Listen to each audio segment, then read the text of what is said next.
comercio ilegal de oro, ¿son conocidas en este mundo de la minería presumiblemente ilegal, del comercio de este mineral valioso, de este metal precioso que es el oro? Los Siucho, los Miuley, ¿cómo funciona a grandes rasgos este millonario negocio? César Ipenza, muy buenas noches. Muy buenas noches, Santiago. Muchísimas gracias por la invitación. Sí, lo que estamos viendo es la evidencia de cómo funciona lamentablemente esta actividad, donde se usa ya no solamente políticos, sino autoridades, actores, o entre comillas, actores de información pública, ¿no? De medios de comunicación, para facilitar esta actividad ilegal que mueve una cantidad tremenda de dinero. La Unidad de Inteligencia Financiera ha calculado más de 8.500 millones de dólares en los últimos años, que supera el narcotráfico, supera los delitos de corrupción, pero nuevamente no solamente hablamos de un delito ambiental cuando hablamos de la minería ilegal, sino estamos hablando de que para poder funcionar necesita disfrazar la realidad, ¿no? Y usan actores diversos, utilizan políticos, utilizan gente que les facilite el camino para poder blanquear este oro ilegal. Y esto es lo que está destruyendo lamentablemente no solo los ecosistemas, sino a la sociedad y a la viabilidad de nuestro Estado, porque estos grupos ilegales cada día cobran mayor poder para poner su agenda y para poder facilitar el ejercicio de esta actividad. Recordemos que ahorita pronto, el 31 de diciembre de este año, vence el proceso de formalización minera que permite disfrazar a los mineros ilegales de informales y seguir comerciando oro, ¿no? Y ya se están moviendo los mineros informales para que se siga extendiendo en el tiempo esta actividad ilegal, lamentablemente, ¿no? César, recuérdame la cifra que me acabas de dar. ¿Cuánto calcula la Unidad de Inteligencia Financiera de la Fiscalía que se mueve al año en oro ilegal? ¿Cuánto es el cálculo, una estimación? Esto es un reporte que hizo sobre los últimos años la Unidad de Inteligencia Financiera y lo publicó el año pasado, cerca de 8.500 millones de dólares, ¿no? Ahora, esto también tiene que ver con un aumento en los últimos años del precio del oro, porque antes no era así, ¿no? Antes, si bien el oro se extraía, entiendo que no se hacía a la escala que se hace hoy, incluso con rutas por donde sacar el oro del Perú. Así es, ¿no? Por ejemplo, el precio actual está cerca de los 2.500 dólares, o ha superado los 2.500 dólares la onza de oro, que tiene más o menos 28 y tantos gramos, ¿no?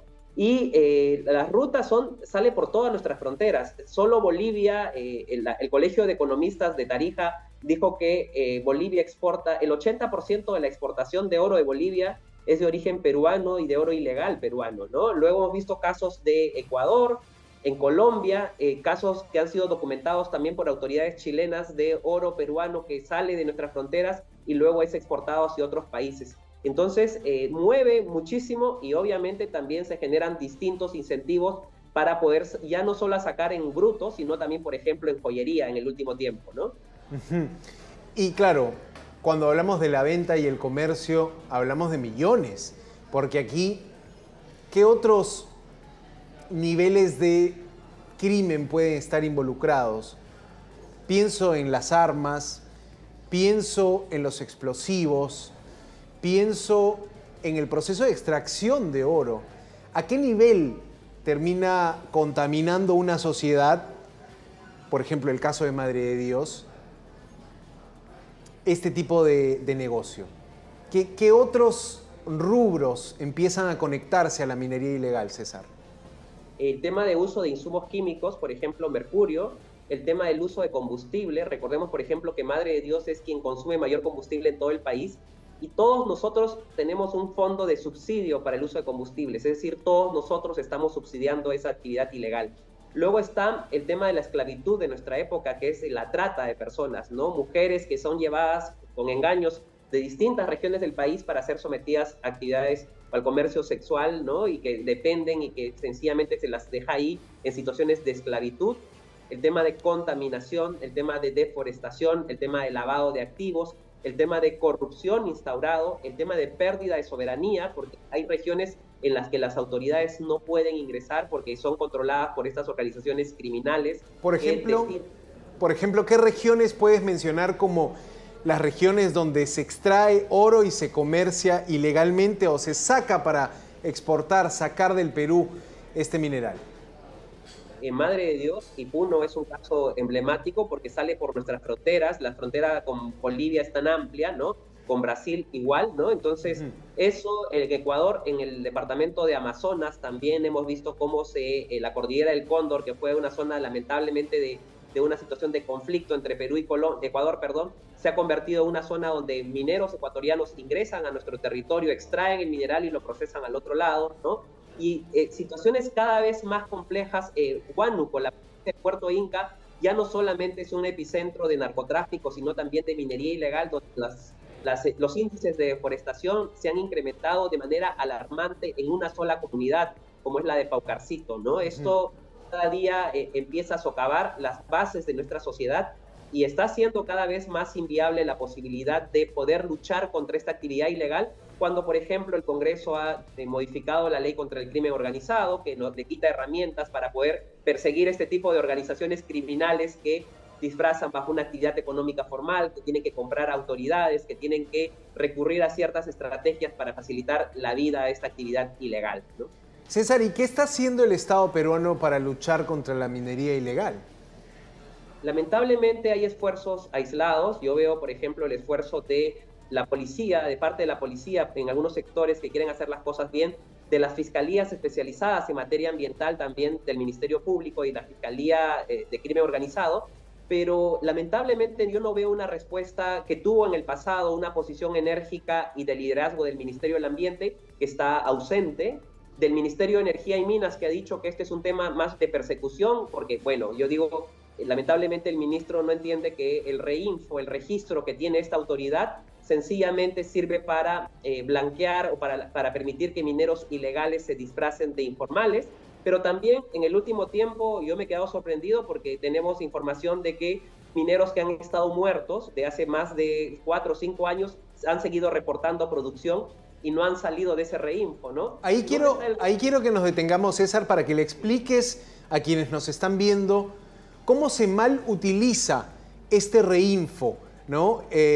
¿Cómo es que se lava el oro a través de este mecanismo estatal que ha sido prorrogado, ¿verdad? Nos estás diciendo que ha sido prorrogado hasta diciembre de este año. ¿Cómo funciona esa forma de alguna manera, hacer pasar como legal un oro de dudosa procedencia?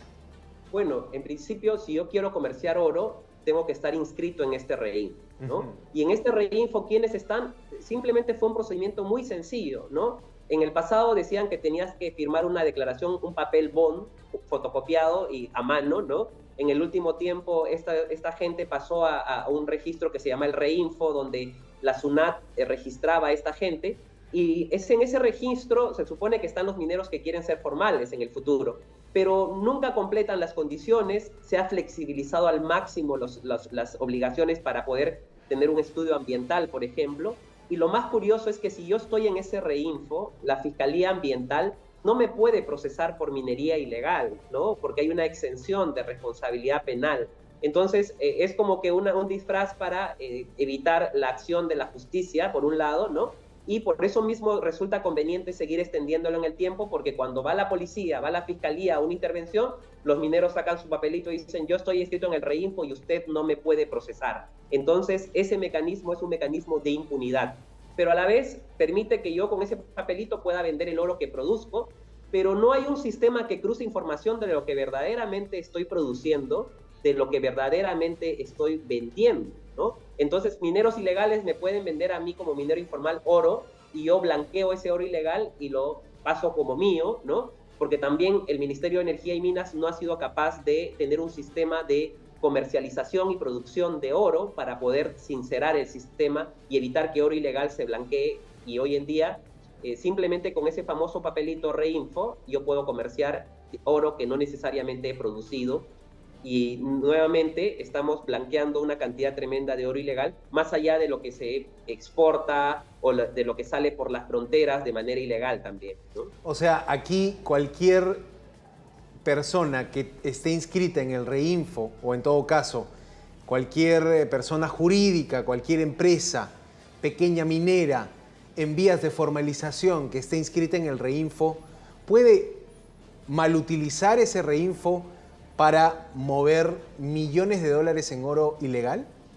Así es, ¿no? Recordemos el caso de la empresa minera La Itaruma, que es una planta de beneficio, que es una de las más grandes exportadoras de oro del país y aparece como pequeña minera también, ¿no? Entonces, uno se sorprende cuando ve los niveles de exportación de oro y produce más oro que las más grandes empresas productoras de oro también, ¿no? Todo está reportado, ¿no? Y por otro lado, no hay mecanismos eficientes para saber verdaderamente de dónde provienen, porque ese mecanismo de blanqueo está en ese famoso reinfo. Y ojo, el proceso de formalización termina, se supone, el 31 de diciembre, pero ya tenemos un proyecto de ley para que cumplamos 25 años del proceso de formalización, porque actualmente estamos 22. Y la iniciativa legislativa del congresista Quirós ha planteado que el proceso de formalización termine ahora, nuevamente más de la séptima ampliación, el 31 de diciembre del 2027, ¿no? Y para esto ampliar más aún este esquema. Más aún, así es, ¿no? Y con el tiempo seguir generando impunidad. Y lo que no estamos viendo es que también los mineros tienen su bancada multipartidaria con distintos congresistas de distintos partidos en el Congreso que les hacen el juego y les facilitan el camino, lamentablemente. Ahora, César, ¿a dónde va a parar el oro que sale del Perú? ¿Al primer mundo? ¿A Europa? Cuéntame un poco eso. ¿Cuál es la ruta del oro peruano? Porque si sale mucho, alguien lo está comprando. Así es. Bueno, Estados Unidos es uno de los destinos. Por ejemplo, en joyería, toda la joyería casi de oro va a Estados Unidos, por un lado, ¿no? Luego tenemos Europa, ha sido uno de los destinos favoritos en el pasado, pero ahora hemos encontrado nuevas rutas que son menos exigentes, ¿no? China, que también es productora, pero demanda oro. India, de manera bastante particular. Dubái, Hong Kong, ¿no? Son los destinos favoritos y nuevos que aparecen en nuestros mapas donde demandan oro peruano, y por eso a veces vemos incautaciones de las fiscalías de extinción o de lavado en el puerto del Callao incautando oro, ¿no? Y esto también nos llama bastante la atención de cómo ha llegado ese proceso hasta ese nivel para poder recién incautarlo. Eso es lo que estamos encontrando.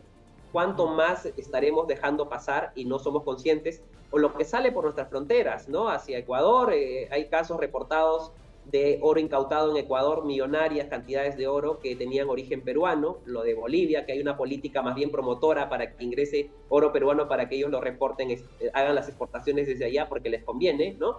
Entonces, tenemos una situación bastante compleja y aquí requiere un trabajo colaborativo, no solamente del Perú de manera aislada, sino con los otros países, y ahí tenemos una política andina de lucha contra la minería ilegal, al menos para Perú, Colombia, Ecuador y Bolivia, que no está sabiendo funcionar hasta el día de hoy y que requiere un abordaje, más aún cuando el Perú lidera la presidencia de la Comunidad Andina actualmente, ¿no? Bueno, un llamado a los políticos, César, pero ¿qué me dices de la Fiscalía ahora cuestionada? Se entiende los millones detrás de este negocio. Por eso quizás no suena raro la posibilidad de que haya coimas para que una empresa recupere una carga incautada en aduanas. ¿Tiene sentido? ¿Te hace sentido esta revelación de que a una empresa le incautan el oro en aduanas, la empresa no puede sustentar y después la fiscal termina retrocediendo, archivando el caso y devolviéndole el oro a la empresa a la que se le incautó? ¿Tiene sentido o es una historia descabellada? Tiene sentido, ¿no? Entonces simplemente esperemos que los órganos de control, y he visto con mucha fuerza al Ministerio Público comunicando que ha comunicado esta situación y ha remitido al órgano de control de la Fiscalía de la Nación, y ojalá tengamos información contundente que permita que aquellos que están destinados a garantizar la justicia en nuestro país salgan del sistema y sencillamente se les aplique toda la ley y todas las sanciones, porque aquellos que están encargados de custodiar la justicia no pueden estar vinculados a situaciones de este nivel, ¿no? Y obviamente uno cuando ve cómo se utiliza el poder, y no solo el poder político, sino también el poder mediático para facilitar estas actividades, simplemente debemos empezar a descartar todo eso porque sigue destruyendo nuestra sociedad y sigue facilitando que las actividades ilícitas tomen y destruyan a nuestro país, lamentablemente, ¿no?